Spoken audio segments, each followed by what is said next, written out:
Madame Trottmann, bonjour. Bonjour. Un mot sur cet événement auquel on assiste là à l'Hôtel de Ville de Paris.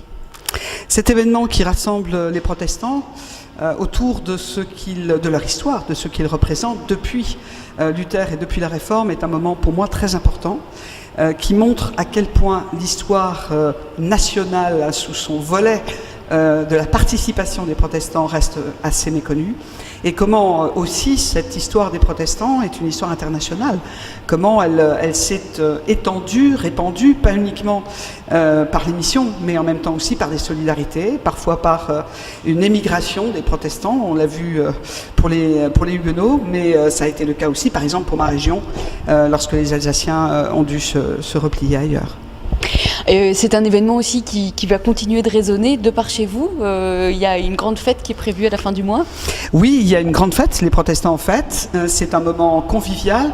Ce sera aussi un moment pour démontrer que certes les protestants sont sérieux, ce qu'ils démontrent dans la qualité de ce colloque avec des interventions de premier plan qui permettent de comprendre la laïcité, qui permettent de comprendre comment la pensée protestante s'est diversifiée, a évolué dans différents courants.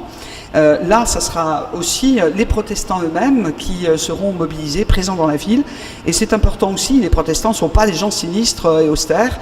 Ils savent aussi être conviviaux et partager la vie de la cité. Je pense que c'est un acte, je dirais, qui est à la fois un acte donc de réflexion sur la réforme et ce qu'elle a apporté, comment aujourd'hui elle est présente dans le rôle des protestants et dans ce qu'ils pensent et croient, mais c'est en même temps aussi dans ce contact aux autres qui sera l'objectif de Protestants en fait, que l'on découvrira d'autres visages des protestants. En termes d'interagir avec la cité, hier le président Macron était là et il a parlé. Est-ce que c'est important qu'il ait été là et ces liens que tisse le protestantisme et les protestants avec les gouvernements, avec la gestion de la cité? Il est absolument essentiel que chaque responsable d'État comprenne ce que représente la loi de 1905. C'est un devoir au premier chef du président de la République de pouvoir assurer la liberté de culte.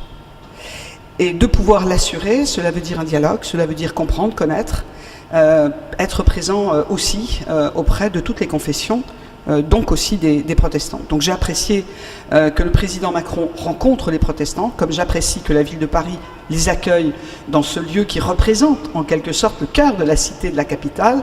Mais je crois qu'il faut le faire aussi au long de l'année et au long du temps, parce qu'on a encore trop souvent l'impression qu'on considère les protestants comme une minorité ou comme un pouvoir d'influence un peu obscur, alors que je crois que leur contribution à l'histoire nationale mérite d'être travaillée, connue, reconnue, parce qu'elle a irrigué en quelque sorte l'histoire de la République.